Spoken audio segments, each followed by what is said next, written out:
केंद्रीय मंत्री गजेंद्र सिंह शेखावत मेरे साथ में मौजूद हैं। सर, राजस्थान में जिस तरीके के हालात बने हैं, किशनपोल इलाका जयपुर का इलाका है, वहाँ हिंदुओं का पलायन, पोस्टर्स लगे हैं, आरोप लगाए हैं पब्लिक ने, वहाँ के बाशिंदों ने, कि जो पार्षद है कांग्रेस पार्षद, उसने इस तरीके की हरकत करी और वहाँ मकान खरीदना शुरू कर चुके हैं और परेशान कर रहे हैं। देखिए, विषय केवल किशनपोल तक का नहीं है, पूरे राजस्थान में इसी तरह के हालात हैं। पार्षद तो केवल प्यादा है, तुष्टीकरण का काम माननीय मुखिया जी कर रहे हैं। ये केवल किशनपोल नहीं है।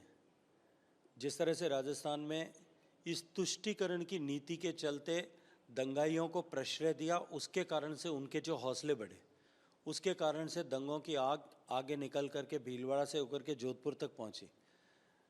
तुष्टीकरण को जिस तरह से प्रश्रय दिया गया, इस तरह की मानसिकता को जिस तरह से बढ़ावा दिया गया, इस तरह की मानसिकता को जिस तरह से संरक्षण दिया गया, उसके चलते कन्हैयालाल टेलर की गला काट करके हत्या की गई। ऐसे लोग, मानसिकता के लोगों को जिस तरह से राजनीतिक रूप से संरक्षण अपने वोट बैंक के को सशक्त करने के दृष्टिकोण से दिया गया, उसके चलते किशनपोल ही नहीं, राजस्थान के बहुत सारे हिस्सों से इसी तरह से दुखी होकर के, पीड़ित होकर के अपनी इज्जत, आबरू, धन, संपदा और प्रतिष्ठा बचाने के भय से लोग पलायन करने को मजबूर हैं। अशोक गहलोत आजकल बहुत राहत महंगाई कैंप में जा रहे हैं, भाषण दे रहे हैं और सरकार रिपीट करने की बात कर रहे हैं, लेकिन दूसरी तरफ योजना भवन से 2.5 करोड़ रुपए निकलते हैं, सोना निकलता है, भ्रष्टाचार पर लगाम नहीं लग पाई उनकी, और वो कहते हैं कि हमने तो एसीबी में, हमारी तो एसीबी बहुत काम कर रही है। देखिए, वर्तमान राजस्थान सरकार इस लोकतांत्रिक इतिहास की प्रदेश की सबसे भ्रष्टतम सरकार है, और ये केवल मैं भारतीय जनता पार्टी का कार्यकर्ता होने के नाते कहूं तो शायद लोग इसे राजनीतिक मंतव्य से दिया गया स्टेटमेंट ऐसा करार देंगे। कांग्रेस पार्टी के विधायक सदन में खड़े होकर के अपनी ही सरकार के मंत्रियों को भ्रष्टाचार के लिए घेरते हुए दिखाई देते हैं। सरकार में मंत्री का दर्जा प्राप्त मुख्यमंत्री के सलाहकार खुद माननीय मंत्रियों पर भ्रष्टाचार के आरोप सदन के पटल पर ऑन रिकॉर्ड लगाते हुए दिखाई देते हैं। सरकार के कैबिनेट के मंत्री मंच पे खड़े होकर के हजारों लोगों की उपस्थिति में अनेक बार, केवल एक नहीं अनेक बार, हमारी सरकार भ्रष्टतम सरकार है, हमारी कांग्रेस सरकार भ्रष्टतम सरकार है, ये आरोप लगाते हुए दिखाई देते हैं। तो ये स्वतः प्रमाणित है कि राजस्थान की वर्तमान सरकार भ्रष्टतम सरकार है। सरकार ने जितना पैसा, अकूत धन संपदा सरकार के में बैठे हुए लोगों ने भ्रष्टाचार के माध्यम से एकत्रित किए, स्थानीय स्तर पर विधायकों ने जिस तरह से बजरी माफिया, भू माफिया जो और अन्य तरीके के माफियाओं को प्रश्रय दे करके उनके साथ गठजोड़ स्थापित करके कांग्रेस पार्टी के विधायकों ने बेतहाशा संपदा एकत्र की। सरकार का भय समाप्त हो जाने के कारण से अधिकारियों ने बेलगाम होकर के जिस तरह से संपदाएं एकत्र किए, सरकार ने इतना भ्रष्टाचार में धन कम एकत्रित कर लिया है, सरकार में बैठे हुए लोगों ने तय कर लिया है कि अब तो उनकी अलमारियां भी सोना उगलने लगी है। संजीवनी मामला जो है, संजीवनी कोऑपरेटिव मामला, उसको लेकर के अशोक गहलोत लगातार आपके ऊपर मुखर रहते हैं, लेकिन आपकी तरफ से हमेशा कहा गया कि 140 एफआईआर, 4 चार्जशीट, जिसमें कहीं आपका नाम नहीं है, उनका वकील जो है वो इस बात को कोर्ट में रखता है। लेकिन ऐसी कौन सी अदावत आपके और अशोक गहलोत के बीच में है कि लगातार वो आपको टारगेट करते हैं और आप उनको? देखिए, अब बेहतर तो वो जानते हैं कि ऐसा उनके मन में क्या भय है, लेकिन सामान्य मुझे जो लगता है वो ये है कि उनके पुत्र की हार की खींच तो एक तरफ है, दूसरी तरफ जिस तरह से उन्होंने उनके राजनीतिक अस्तित्व को या वजूद को जिस तरह से पहली बार पश्चिमी राजस्थान ने में या उनकी राजनीतिक हैसियत को किसी ने चुनौती दी है, उसके कारण से उनके मन में बहुत बड़ा क्षोभ है।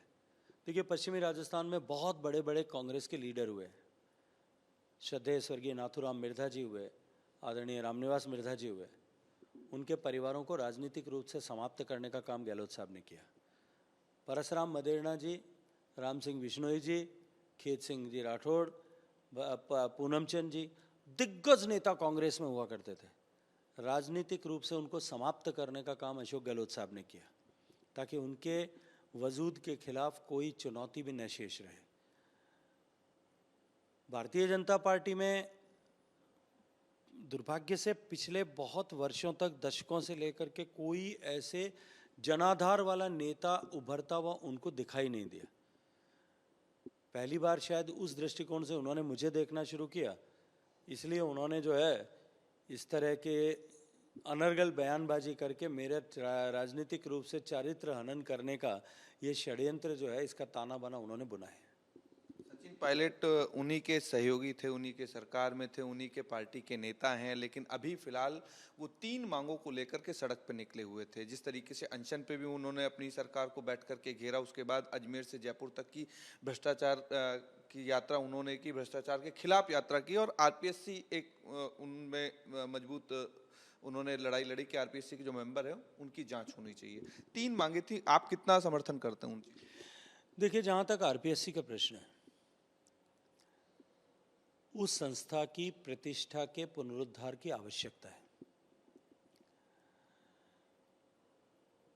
सामान्य जनमानस में इस सरकार के समय में आरपीएससी में जिस तरह का गोलमाल हुआ, भ्रष्टाचार हुआ, निरंतर पेपर लीक हुए, सरकार की उदासीनता और सरकार के उन पेपर लीक पर के कारनामों को बचाने के कुत्सित कार्य के कारण से आरपीएससी की प्रतिष्ठा धूलि धूसरित हो गई है। लोगों का आरपीएससी पर से विश्वास उठ गया है।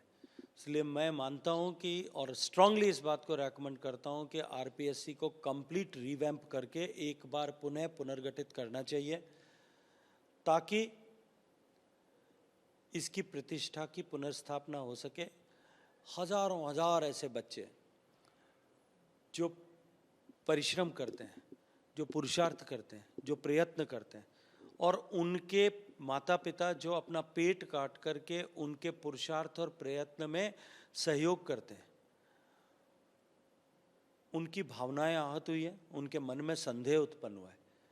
जो पेपर लीक हुए हैं उसके अतिरिक्त भी अन्य सभी परीक्षाओं में इसी तरह का हुआ होगा, ये लेकर के उनके मन में अंदेशा है। इसलिए हॉलिस्टिक तरीके से जांच हो, इसको कंप्लीटली रिवैम्प करके एक नए सिरे से पुनर्गठन हो, ये आवश्यकता भी है और इसकी मांग भी है। आरोप तो आपके नेता के ऊपर भी उन्होंने लगाए हैं, वो अनशन भी उन्होंने किया वसुंधरा राजे के खिलाफ, कि एक दूसरे को ढकने का काम करते हैं, एक दूसरे को जब सरकार आती है तो बचाने का काम करते हैं, इस तरीके के आरोप सचिन पायलट ने लगाए। तो क्या उस चीज़ पे भी आप? देखिए, मैं इसकी निटिग्रिटी में जाए बिना एक बात करना चाहता हूँ। किसी पर भी अगर आरोप है तो निष्पक्ष रूप से उसकी जांच अवश्य होनी चाहिए।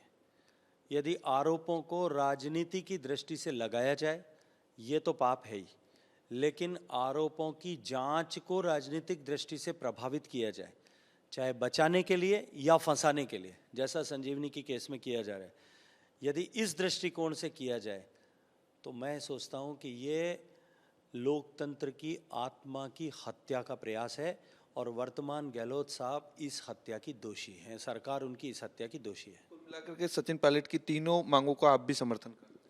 मैंने कहा कि आरपीएससी की मांग को लेकर के मैंने खुलासा किया। जेनरिक स्टेटमेंट, ऑर्गेनिक स्टेटमेंट मेरा है कि मैं ये किसी निटिग्रिटी में जाए बिना ये कहना चाहता हूँ कि बिना किसी राजनीतिक इरादों के, राजनीतिक हस्तक्षेप के, हर ऐसे केस की जांच होनी ही चाहिए, भ्रष्टाचार के केस की। यदि उसको राजनीति के लाभ के या हानि की दृष्टि से प्रभावित किया जाता है, दोनों तरह से उसे बेजा फंसाने के लिए किया जाता है या बचाने के लिए किसी तरह से हस्तक्षेप किया जाता है, दोनों लोकतंत्र की आत्मा की हत्या का प्रयास है। एक अंतिम सवाल, राहुल गांधी कह रहे हैं कि नई संसद भवन का जो उद्घाटन है वो प्रधानमंत्री नरेंद्र मोदी को नहीं करना चाहिए बल्कि राष्ट्रपति को करना चाहिए। राहुल गांधी जी की समझ के लिए और राहुल गांधी जी की सलाह के लिए, क्योंकि देश उनकी समझ और सलाह की गंभीरता को अच्छी तरह से जानती है, उनका बहुत बहुत धन्यवाद। तो गजेंद्र सिंह शेखावत ने राहुल गांधी की समझ पर सिर्फ धन्यवाद कहा है, क्योंकि जिस तरीके से उन्होंने मुस्कुराहट में इस पर कटाक्ष किया है वो सभी ने देख लिया। लेकिन सबसे बड़ा अहम और राजनीतिक राजस्थान के हिसाब से उन्होंने एक बात यहाँ साफ कर दी है कि जो 3 मांग सचिन पायलट उठा रहे हैं उनमें कहीं कोई भी दिक्कत परेशानी नहीं है। जांच अगर है तो होनी चाहिए, चाहे भ्रष्टाचार की हो चाहे आरपीएससी की हो। वीडियो जर्नलिस्ट महेश के साथ अमरदीप शर्मा, रिपब्लिक टीवी, जयपुर।